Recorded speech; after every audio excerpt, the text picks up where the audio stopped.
que não sou quem eu devo ser, mas por tua mão já não sou quem fui. Liberdade, amor em meu interior, fruto do teu Santo Espírito.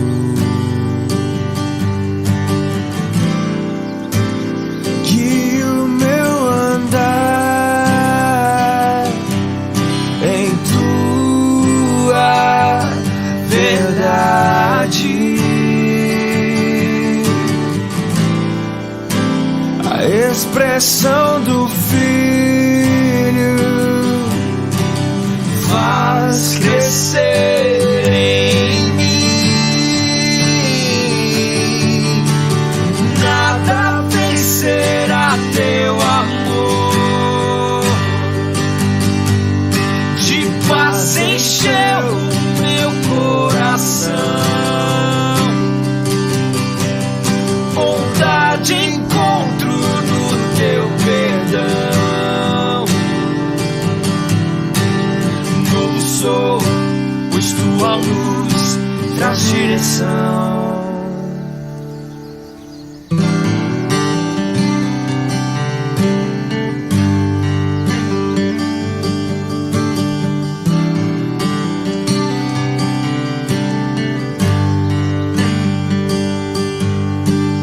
Vejo que não sou quem eu devo ser, mas por tua mão já não sou quem fui. Liberdade, amor em meu interior, fruto do teu Santo Espírito.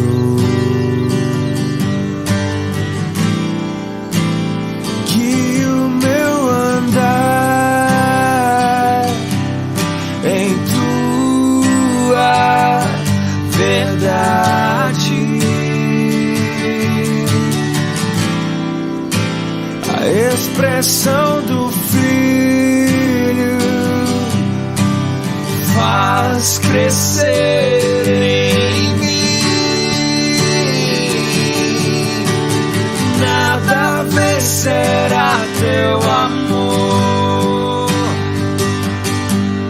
de paz encheu meu coração, bondade encontro no teu perdão. Novo sou, pois tua luz traz direção,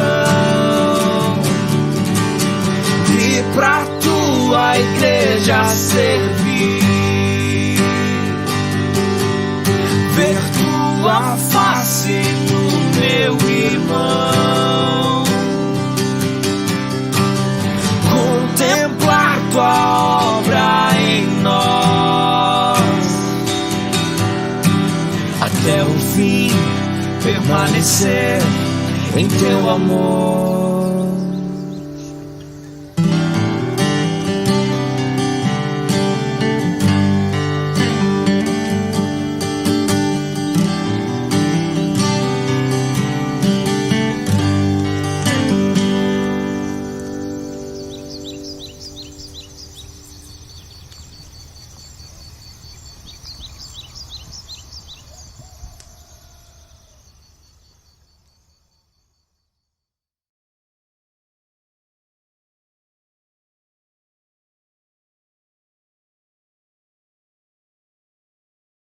Está na palavra do Senhor. Uma alegria recebê-los aqui neste culto de ceia. Não sei se é preciso aumentar um pouco mais aí para vocês me ouvirem. Palavra do Senhor no capítulo de 1 Pedro, capítulo 3, dando sequência à pregação e edificação nesta carta. 1 Pedro, capítulo 3, versos 17 a 22.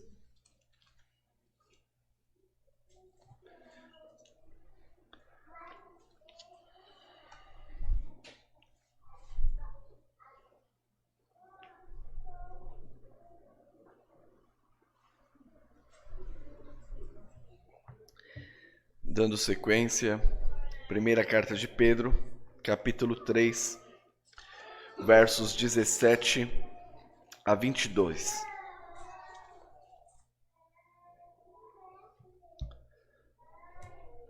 Vamos orar. Pai querido, no nome de Jesus, eu te agradeço por esta manhã, por estarmos juntos e por podermos meditar na sua palavra. Obrigado pelos livramentos, pelo socorro. E agora, ó Deus, agradecemos porque até aqui falaste conosco, através da leitura da palavra e dos cânticos.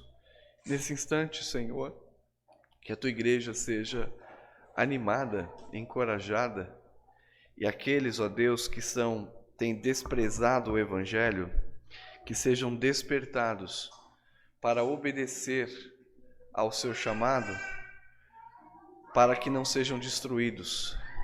Ó Deus, fala conosco nesta manhã, pela pregação. Ilumina a minha mente e coração, ilumina também a mente e o coração dos ouvintes, para que a palavra seja eficaz para salvar ou para condenar. No nome de Jesus Cristo que eu peço e agradeço. Amém. Algumas considerações antes de entrarmos no texto. Esta carta é uma carta para pastorear irmãos que estão sofrendo perseguição e hostilidade por causa da fé. Temos visto isto ao longo desta carta. Irmãos que sofrem por perseguição relacionada à fé. Nesta seção da carta, do capítulo 2, verso 11, até aqui ao final, capítulo 3, verso 22, a injunção, a ordem, é para que não paguemos mal por mal. Devemos praticar o bem, ainda que em que as condições sejam desfavoráveis. Por exemplo, capítulo 3, verso 14 diz: mas ainda que venhais a sofrer por causa da justiça, bem-aventurados sois. Somos encorajados. E também no versículo 17, porque se for da vontade, 3:17, porque se for da vontade de Deus, é melhor que sofrais por praticardes o que é bom, do que praticando o que é mal. O apóstolo Pedro encoraja a igreja a prosseguir na fé, a suportar as adversidades e as injustiças, animados pela obra salvadora do nosso Senhor Jesus Cristo. Capítulo 3, verso 18, que aqui já é nossa passagem. Pois também Cristo morreu uma única vez pelos pecados, o justo pelos injustos, para conduzir-vos a Deus, morto sim na carne, mas vivificado no Espírito. Suportamos a fé, somos encorajados a resistir às adversidades e às injustiças, animados pela obra de Cristo. Meu assunto hoje é pela obra de Cristo, como nós vimos aqui, e pela sua vitória final. Meu assunto hoje, irmãos, é este: a vitória de Cristo e de sua igreja. A vitória de Cristo e da sua igreja. A mensagem é encorajar você, que talvez se sinta fraco, porque tem sido perseguido e tem empecilhos para continuar na fé. Mas também esta mensagem é para aqueles que estão desprezando a mensagem do Senhor. Os incrédulos que no seu coração rejeitam a mensagem de Cristo e rejeitam a mensagem de juízo de Deus. Esta mensagem, portanto, tem dupla aplicação, conforto e consolo, visto que Cristo, sua obra, nos garante a vitória, mas ao mesmo tempo um alerta para você que tem desprezado a mensagem do juízo de Deus, e muitos que têm perseguido a igreja de maneira implacável. Então, Pedro escreve neste versículo, descreve no versículo 18 a morte e ressurreição de Cristo. No versículo 19, a pregação de Cristo aos espíritos em prisão. No versículo 20, a ressurreição e ascensão de Jesus.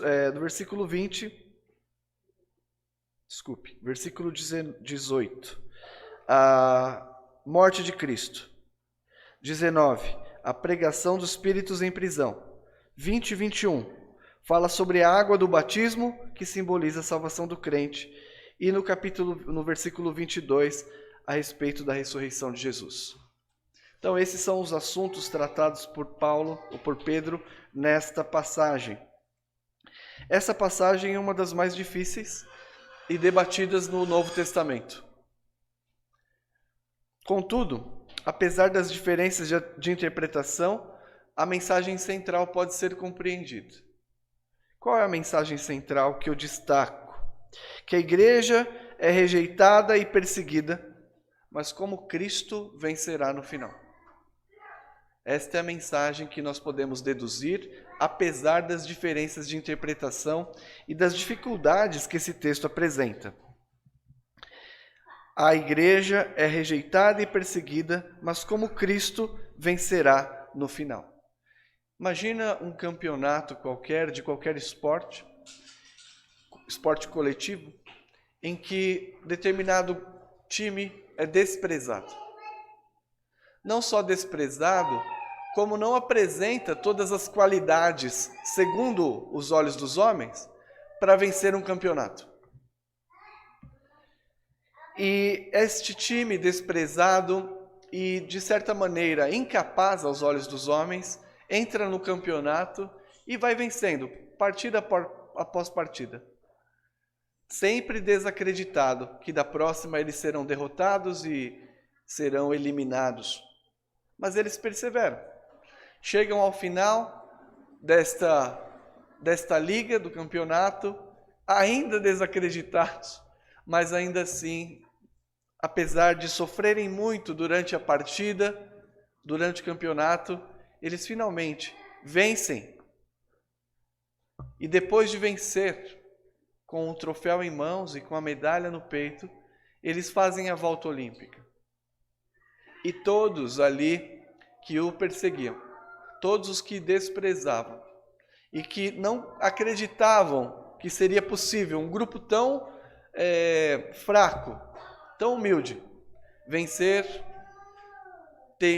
acabam por vencer. E então eles fazem a volta olímpica e, com glória, apresentam a sua vitória àqueles que os acusavam, afrontavam. É isso que nós temos aqui na mensagem de Pedro. E este time que está lutando, mas no final vence, é a sua igreja. Desprezíveis aos olhos dos homens, fracos, incapazes, chamados até de loucos. No final, assim como Cristo venceu, nós também venceremos. E a injunção, o mandamento da palavra é para que você olhe para esta perspectiva da vitória de Cristo.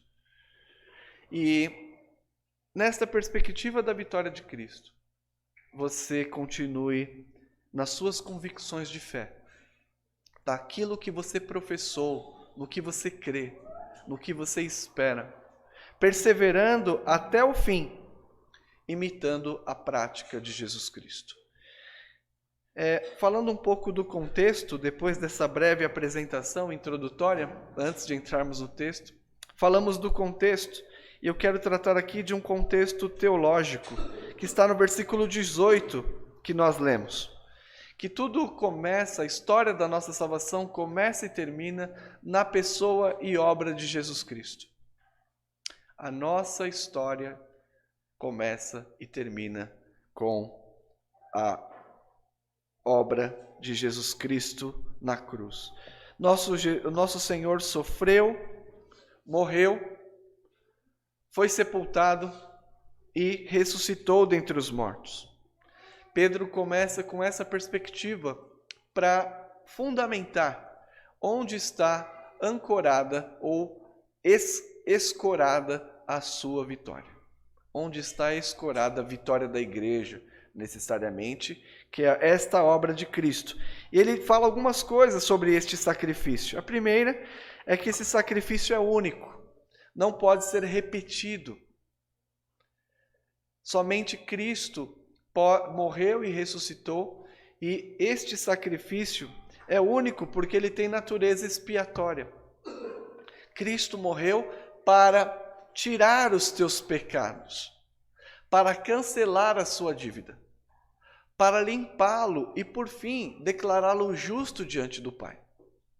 Não há nenhuma morte de nenhum crente que seja desta natureza. Nós sofremos com Cristo, e este é o tópico de Pedro. Nós imitamos Cristo no nosso sofrimento, mas o sofrimento dele é singular. É o único com natureza expiatória. Outra coisa que ele fala no versículo 18 que nós lemos, é que esse sacrifício é eficaz para perdoar pecados. Nós não podemos fazer nada que possa aplacar a ira de Deus e purificar pecados, limpar nossa consciência.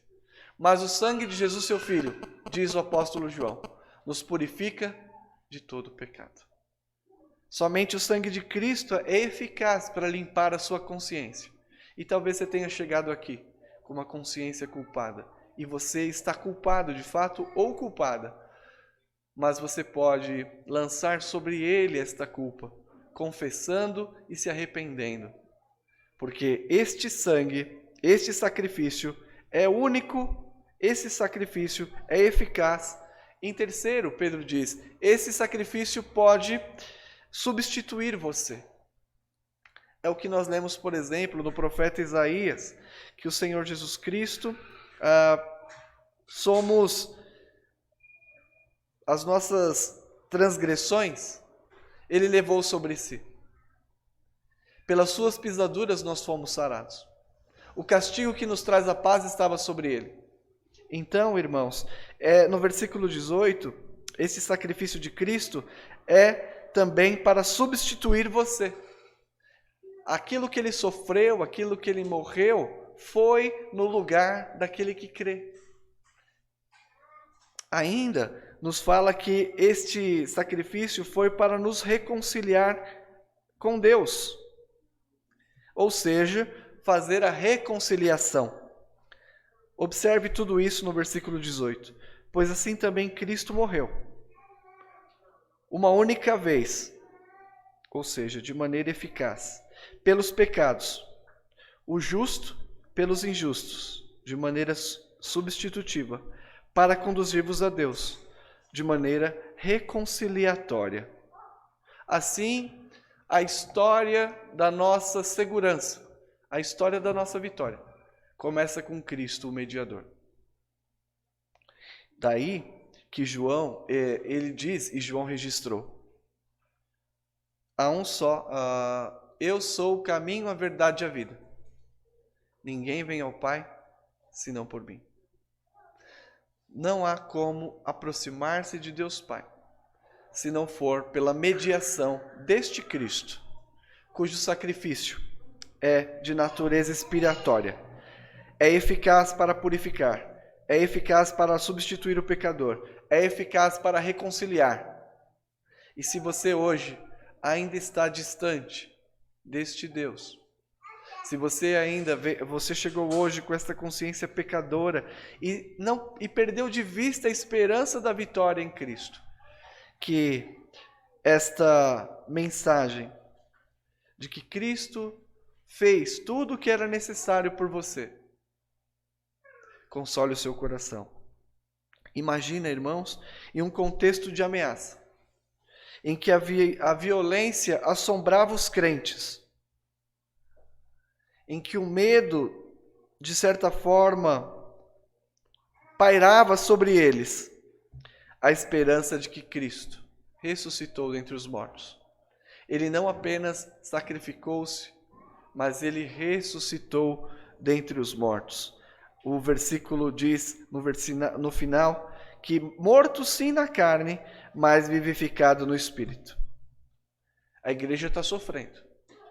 E como Cristo foi vivificado no Espírito, irmãos, nós também seremos.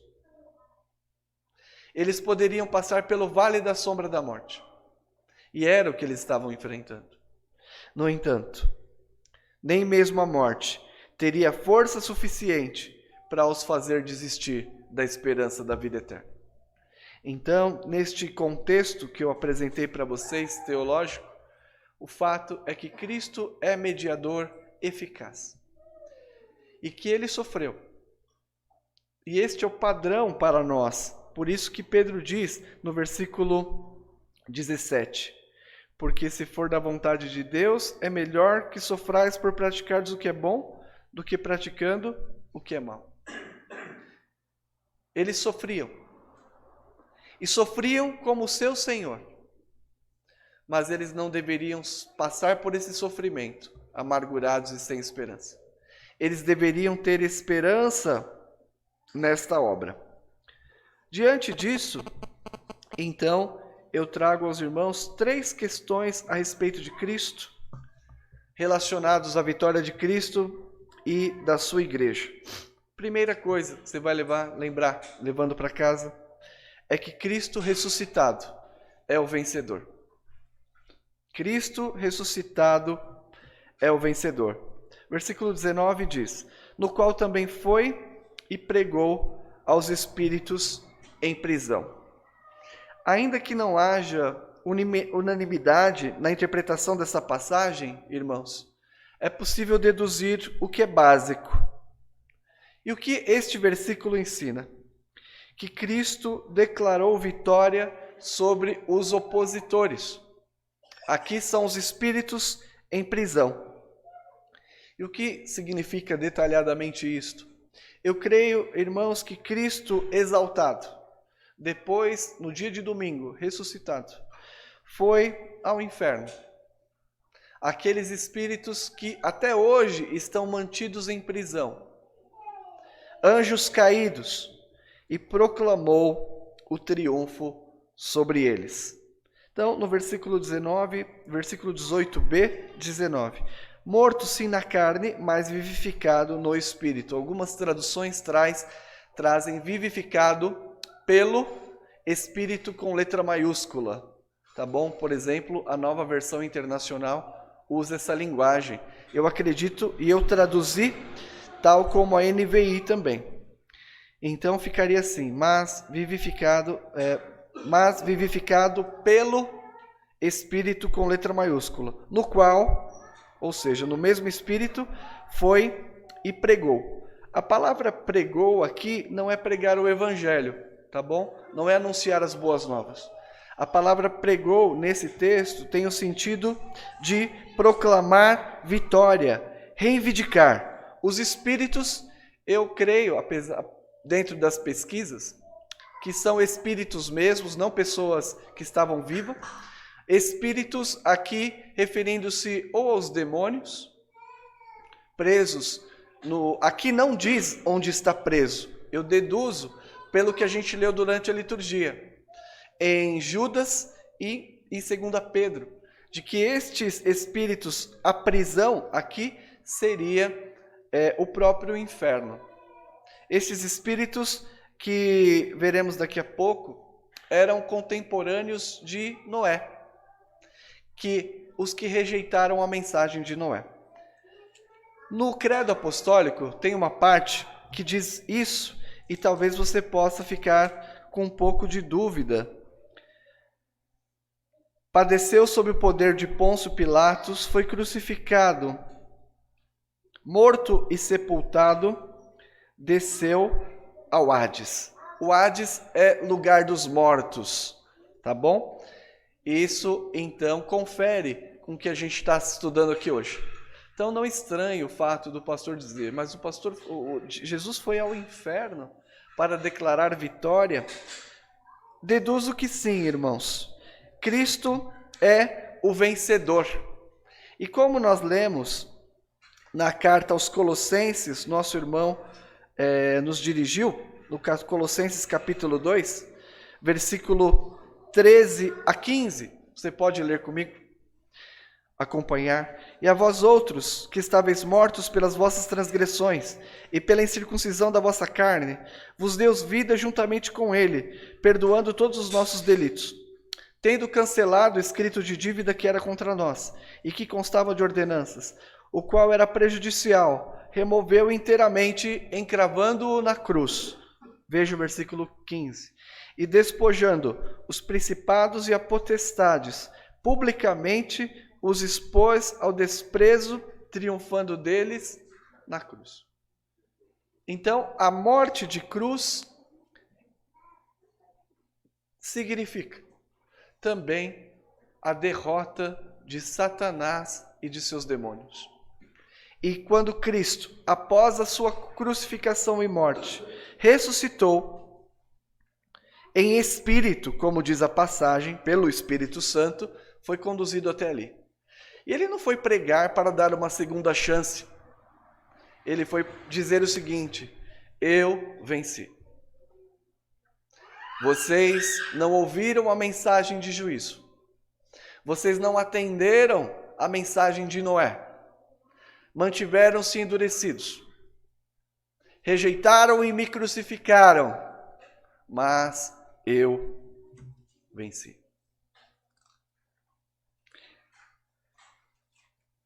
Eu venci. O Senhor proclama vitória devida àqueles que não haviam reconhecido. Estes espíritos em prisão, então, são anjos apóstatas que aguardam confinados para o juízo de Deus. Talvez você pergunte, mas todos os demônios estão presos? Difícil responder. Creio que alguns estão, mas esses aqui são de alta periculosidade. Esses são os ruins mesmo. São os anjos que rejeitaram o Senhor desde a eternidade, desde a sua criação no céu. É o que confere com 1 Pedro, confere com 2 Pedro, confere com Judas. É difícil depois de a gente ver isso. Mas o fato é este, que esses aqui, vamos dizer aqui que é a prisão de Presidente Bernardes, para os mais perigosos. E aqui Cristo vai até eles e diz, eu venci. Anjos perigosíssimos, aprisionados por sua rebelião contra Deus. Eu acrescento aqui que não somente anjos perigosíssimos, mas também a toda aquela geração antes de Noé, que rejeitou a pregação do juízo. Noé, durante 120 anos, anunciou, Deus trará juízo sobre a terra e destruirá pelas águas de dilúvio. E o que nós vemos? A resposta que Jesus nos ensina.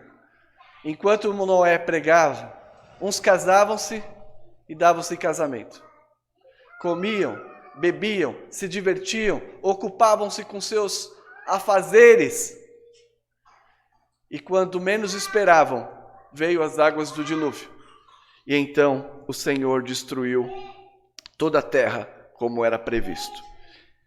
Primeiro, na nossa introdução teológica, Cristo é o fundamento desta vitória, a sua morte e ressurreição. Segundo, Cristo é o vencedor. Em determinado momento, ele expôs publicamente os demônios, os principados e potestades, os derrotou em sua ressurreição e declarou-lhes a vitória. Vocês sabem daquela história de gente da Mega Sena que acertou e aí depois de saber que acertou, não sabe onde enfiou o bilhete.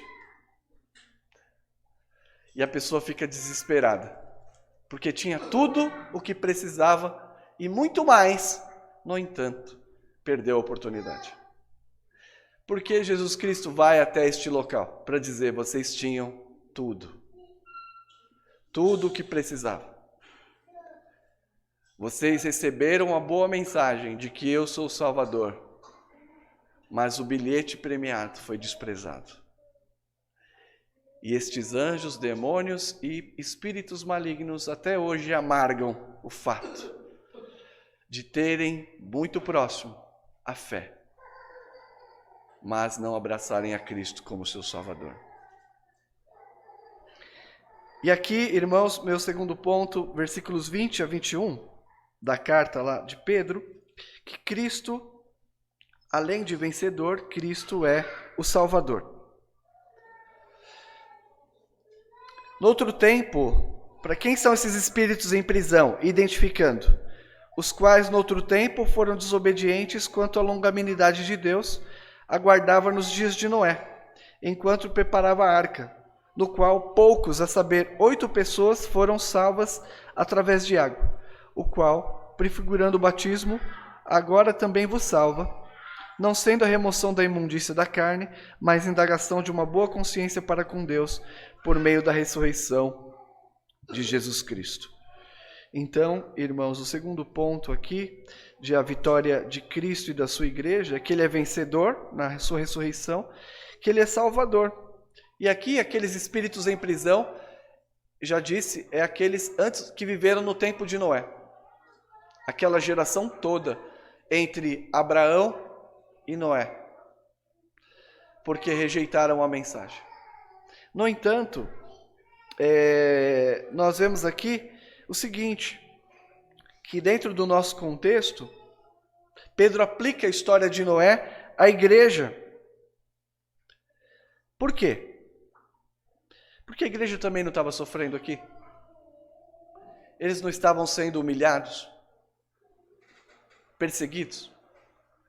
E uma das perguntas que vinham no coração deles é: até quando nós vamos sofrer? Até quando nós vamos resistir? Nós lemos durante a liturgia que Deus sabe livrar o piedoso no dia da angústia, porque Ló afligia sua alma, Noé afligia sua alma, e esta é uma ênfase trazida aqui. Até quando nós vamos resistir? Deus não vai nos salvar?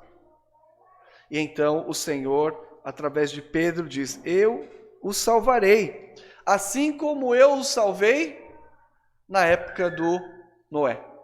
Mas quantas pessoas foram salvas? Segundo o texto, 8.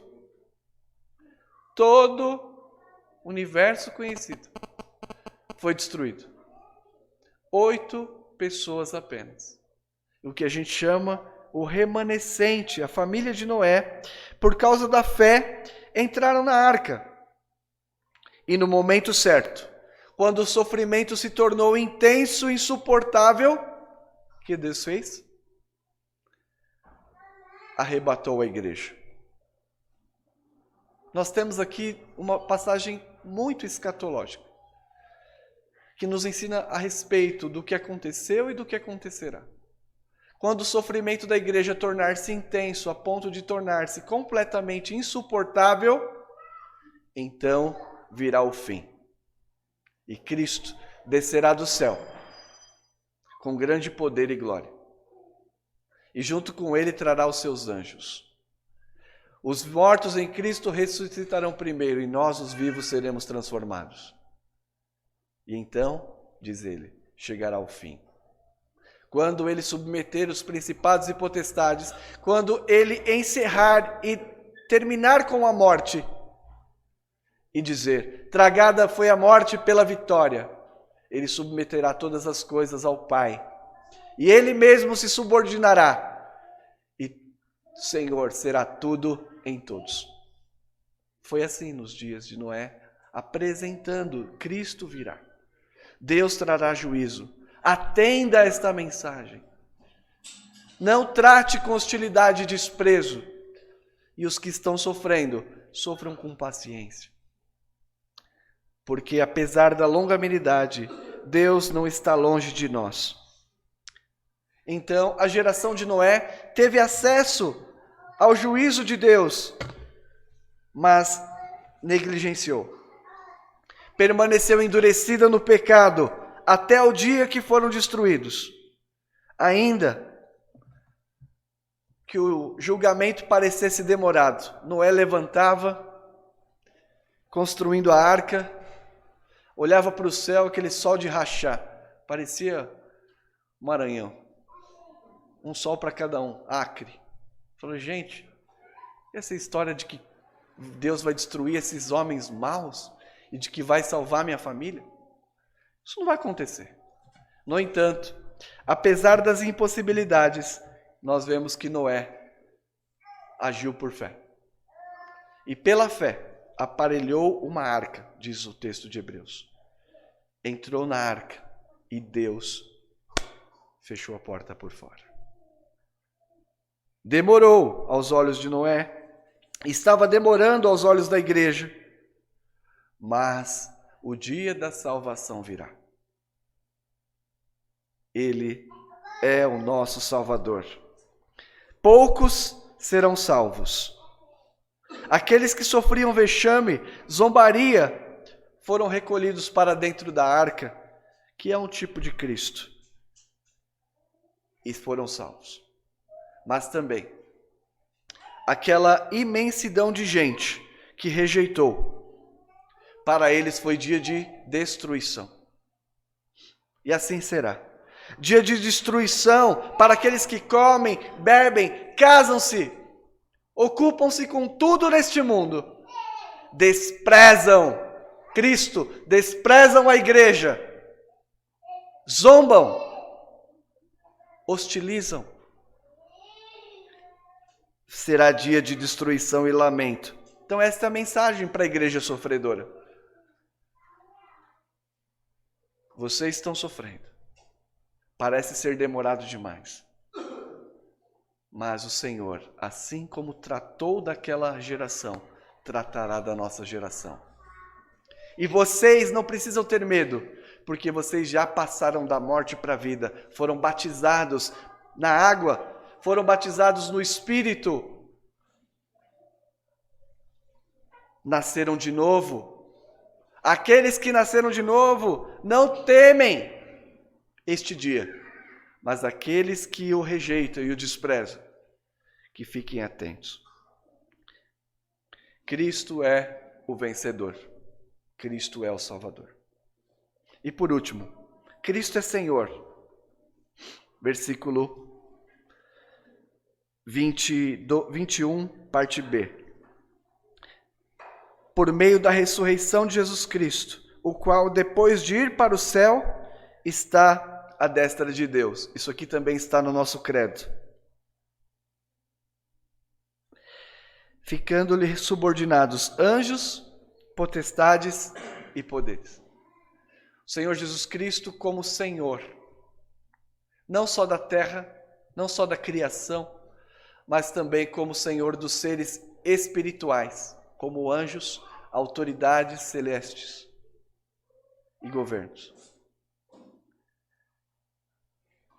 E como é importante saber que Cristo é governante e está no céu, regendo todas as coisas, e que Ele virá para pôr fim aos maus, dar fim à morte e fazer os seus filhos reinarem com Ele. Aqui, a mensagem agora, indo para as aplicações, a mensagem é de encorajamento. Você está sofrendo por causa da fé ou sofrendo na fé? Tem sofrido injustamente calúnias?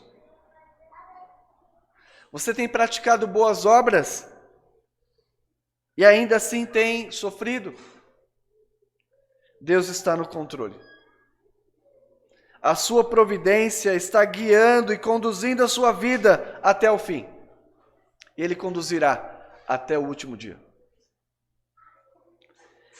Olhando para esta carta, a resposta de Pedro é a seguinte: quem são os maus chefes? A gente já viu sobre isso. Quem são os maus governantes? Quem são os zombadores?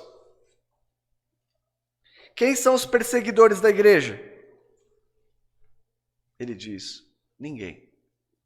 Cristo está governando sobre cada coisa neste mundo. Seres espirituais e seres como nós.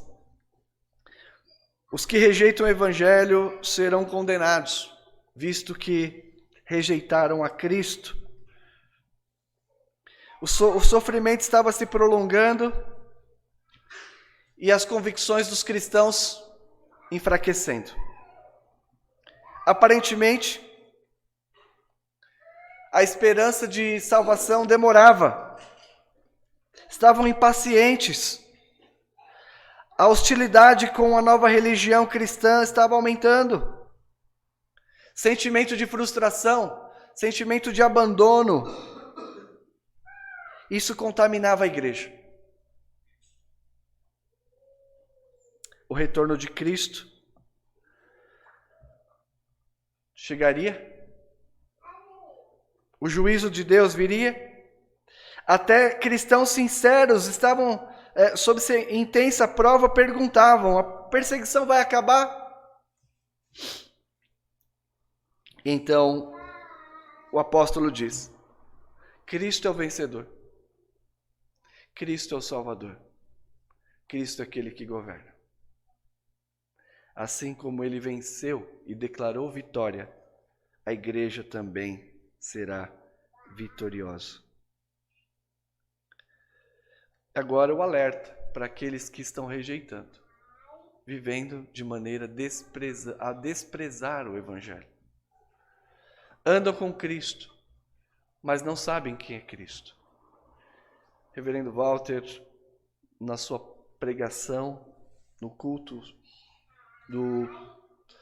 de louvor a Deus pelo presbítero Elias, pregou em Lucas 24. E ele destacou uma coisa que chamou atenção. E parece que é o que muitos de nós têm feito. Estava ali a caminho de Emaús. Jesus estava com eles. Cleópatas e outro homem andavam e diziam: você não sabe o que aconteceu com Cristo? Aquele varão poderoso em palavras e obras. Nós pensávamos que ele ressurgiria, mas é o terceiro dia e nada. E eles andavam com Jesus. Andavam ao lado de Jesus, mas não o reconheciam. Diziam ter esperança em Cristo, mas andavam como se não conhecesse a Cristo. Você está agindo assim? Está vivendo assim? Não fique seguro nesta fé falsa. Andar com Cristo e conhecê-lo é uma coisa. Dizer que o ama e que o conhece é outra coisa. Fiquem alerta. Não sejam indiferentes a esta mensagem. Cristo é o Salvador. Cristo é o vencedor. Cristo é o Senhor. Estejam atentos para não ficar comendo, bebendo, dando-se em casamento, quando menos se percebe. Talvez você que não tenha nascido de novo ainda, verá o juízo e destruirá a todos. Assim, irmãos e irmãs, os salvos serão poupados, mas os ímpios e réprobos serão perseguidos e finalmente mortos. Cristo sagrou-se vitorioso, declarou vitória sobre o diabo e sobre os perseguidores. Ele ressuscitou, desceu ao Hades, declarou sua vitória: eu venci. O governo está sob suas mãos. E a mensagem de Pedro é: se vocês estão sofrendo, lembre-se, nosso Senhor também sofreu. Mas se vocês estão sofrendo na fé, na esperança, lembre-se, nosso Senhor ressuscitou. E ressuscitado agora reina. E a vitória dele é a vitória de todos os que o amam. Que o Senhor encoraje você com essas palavras. Exorte no seu coração, mas também conforte, com grande alegria, por esta obra completa e eficaz de Cristo. A vitória de Cristo e de sua igreja. Amém. Vamos cantar o hino 49.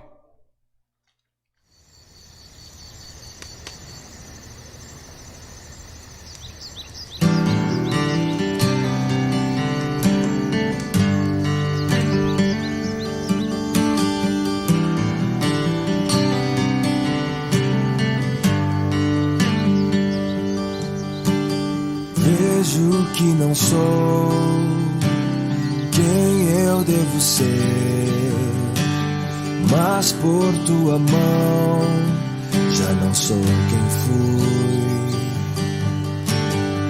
Liberdade, amor em meu interior, fruto do teu Santo Espírito.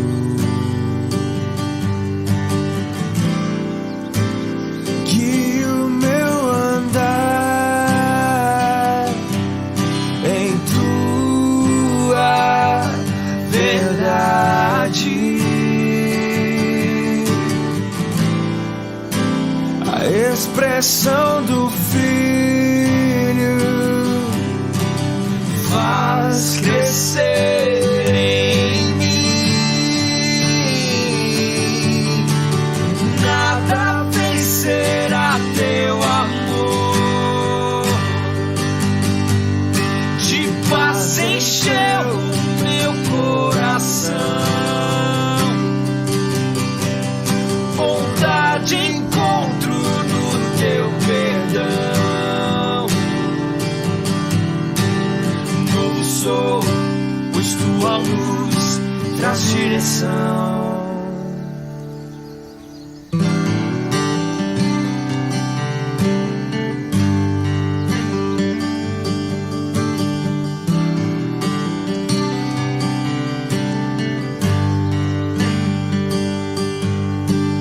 Vejo que não sou quem eu devo ser, mas por tua mão já não sou quem fui. Liberdade, amor em meu interior, fruto do teu Santo Espírito. Que o meu andar em tua verdade, a expressão do Filho faz crescer em mim. Nada vencerá teu amor, de paz encheu meu coração, bondade encontro no teu perdão. Novo sou, pois tua luz traz direção, e pra tua igreja servir, ver tua face no meu irmão, contemplar tua obra em nós, até o fim permanecer em teu amor.